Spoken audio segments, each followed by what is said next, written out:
ان اللہ یسمع من یشاء، بے شک اللہ سناتے جس کو چاہے، وما انت بمسمع من فی القبور، اور آپ نہیں ہے سنانے والے ان کو جو ہے قبروں میں، ان انت نہیں ہے آپ الا نذیر، مگر ڈرانے والا۔ یہ آیت سورۃ روم میں بھی گزری ہے، انک لا تسمع الموتى، اور اس سے پہلے سورۃ نمل میں بھی گزری ہے کہ انک لا تسمع الموتى، اے پیغمبر آپ نہیں سنا سکتے ہیں مردوں کو۔ اس مسئلے میں اختلاف تو عہد صحابہ سے ہوا ہے۔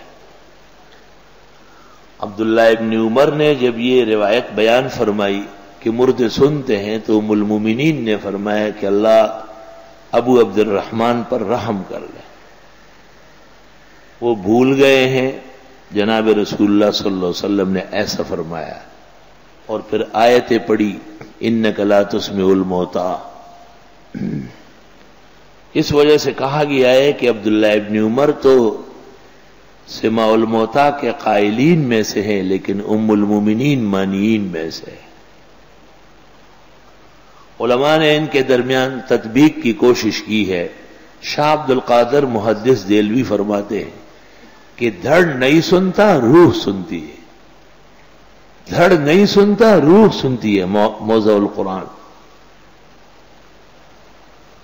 حافظ ابن تیمیہ نے فتاوی کے اندر کہا ہے کہ حضرت ابن عمر کی روایت حضرت عمر، ابن عباس، جابر سب سے مروی ہے، اس لیے ترجیح ابن عمر کی احادیث کو ہے، ام المومنین کی روایت کو نہیں ہے۔ اور فتح الملہم کے اندر مولانا شبیر احمد صاحب عثمانی نے اپنے استاذ حضرت شیخ الہند سے نقل کیا، وَمِنَ الْغَرِيبِ الْمُدْهِشِ وَالْعَجِيبِ الْمُونِسِ، ایک عجیب و غریب بات کہ ابن عدی جرجانی نے الکامل میں ام المومنین سے روایت فرمائی کہ وہ فرماتی ہے کہ مردے سنتے ہیں۔ اس کے نیچے حضرت مولانا شبیر احمد عثمانی شیخ الہند کے حوالے سے لکھتے ہیں فَكَأَنَّهَا رَجَعَتْ عَنْ قَوْلِهَا السَّابِقِ، گویا کہ ام المومنین آخر کار جا کے رجوع کر چکی ہے۔ جو مسئلہ صحابہ میں اختلافی ہو، ابو زید دبوسی نے اپنی کتاب کشف الاسرار میں کہا ہے اس کا دو ٹوک فیصلہ تو قیامت تک نہیں ہو سکتا کہ کسی ایک سمت کا بالکل ابطال کر دیا جائے، زیادہ سے زیادہ یہ کہ ترجیح اور راجح ہو سکتی ہے۔ تو ترجیح اس کو ہے کہ مردے سنتے ہیں اور سنانے والا اللہ ہے،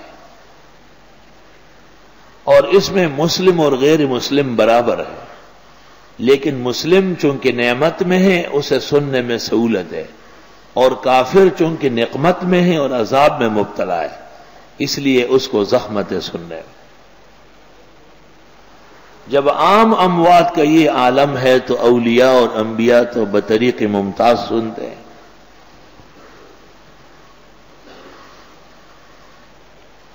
رہ گئی آیت کریمہ انک لا تسمع الموتى یا وما انت بمسمع من فی القبور، تو آیت کے سمجھنے کے لیے ایک قاعدہ سمجھ لیا جائے کہ آیت کریمہ میں ذکر تو موتا کا ہے لیکن مراد کفار ہے، اور اس پر اتفاق ہے کل عالم کے علماء اسلام کا۔ تو گویا کفار کو تشبیہ دی ہے اموات کے ساتھ، تو کفار ہوئے مشبہ اور اموات ہو گئے مشبہ بہ۔ اور یہ قانون ہے کہ مشبہ مشبہ بہ میں وجہ تشبیہ وہ ایک ہوگی، دو نہیں ہو سکتی ہے۔ دلائل الاعجاز میں عبد القاہر جرجانی نے لکھا ہے، اسرار البلاغہ میں لکھا ہے، اساس البلاغہ میں زمخشری جار اللہ نے کہا ہے کہ مشبہ مشبہ بہ میں وجہ تشبیہ ایک ہوگی، دو کبھی بھی نہیں ہو سکتی۔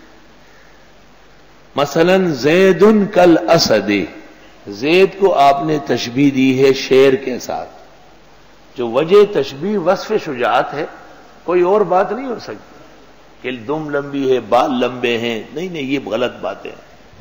وجہ تشبیہ مشبہ مشبہ بہ میں ایک ہوگی۔ جو لوگ کہتے ہیں کہ انک لا تسمع الموتیٰ سے پتہ چلتا ہے کہ مردے نہیں سنتے، یہ اس وقت صحیح ہوگا کہ وجہ تشبیہ لے لے عدم سماع، عدم سماع نہ سننا۔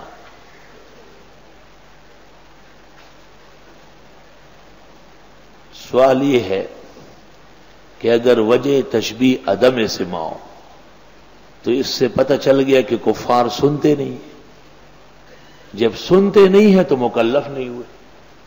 ان تسمعوا الا من یؤمن بآیاتنا، یہ تو آیت سے معلوم ہوا کہ یہ وجہ تشبیہ غلط ہے۔ اگر یہ وجہ تشبیہ ہے کہ عدم سماع اور وہ دونوں میں مشترک مان لیا جائے کہ مردے نہیں سنتے، اسی طرح یہ کفار بھی نہیں سنتے، تو کفار جب سنے نہیں ہیں تو وہ مکلف بالایمان بالنبی صلی اللہ علیہ وسلم کے نہ رہے۔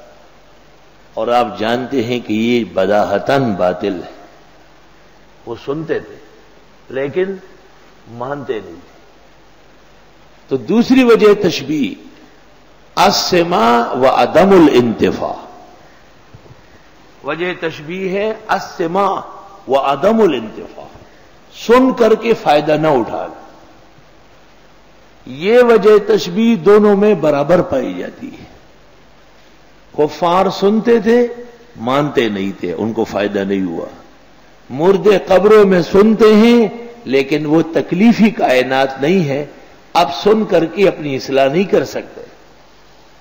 تو جب وجہ تشبیہ سماع اور عدم انتفاع ہے تو تشبیہ بالکل صحیح بیٹھ گئی۔ جب ہر طرح کے دلائل قائم ہوئی تو مولانا محمد یوسف صاحب لدھیانوی مرحوم نے ایک دن مجھ سے کہا کہ حضرت میں سماع الموتیٰ کا قائل ہوں جیسے علماء دیوبند قائل ہیں، لیکن مجھے حضرت گنگوئی کا علاج نہیں آتا، کیونکہ حضرت گنگوئی نے کوکب الدری شرح ترمذی میں لکھا ہے کہ کفار تو سنتے تھے، اب اگر مردے بھی سن لے تو ایسی صورت میں تشبیہ صحیح نہیں ہوگی۔ سمجھ گئے آپ؟ میں نے مولانا کو زبانی کہا کہ یہ بات صحیح نہیں ہے، اور حضرت گنگوئی کی اپنی نہیں ہے، انہوں نے کہیں سے نقل کی، اعتماد کیا، خیال نہیں رہا، کیونکہ یہ اس بات پر موقوف ہے کہ دونوں میں وجہ تشبیہ عدم سماع اور وجہ تشبیہ عدم سماع بالکل نہیں ہو سکتی۔ جو شخص مشبہ مشبہ بہ کے ابجد سے واقف ہے وہ کبھی بھی اس کے لیے تیار نہیں ہوگا کہ وجہ تشبیہ عدم سماع ہے، وہ کہے گا کہ وجہ تشبیہ عدم سماع کے علاوہ کوئی اور چیز ہے، اور وہ ہے السماع و عدم الانتفاع۔ تو مجھے کہنے لگے میں نہیں مانتا ہوں آپ کی بات، حضرت گنگوئی کا جواب ایسے ہی کرتے آپ۔ میں نے کہا کوئی بڑا آدمی کہے پھر تو مان لیں گے نا؟ کہنے لگا بالکل۔ تو میں نے یہ عبارت پڑھنی شروع کی، میں نے کہا سن لو ذرا، کان کھولو۔ والقول بأن الاموات اذا ثبت لهم السماع عند القرآن لم يستقم له التشبیہ بالاموات جہل وصفر۔ کہنے لگے اوف کیا کر غضب کر دیا، جہاں بیٹھے تھے وہاں سے اٹھ کے آئے، عبارت دیکھ کے پھر پکڑ کے چومنے لگے، ایک کام ہو گیا بس۔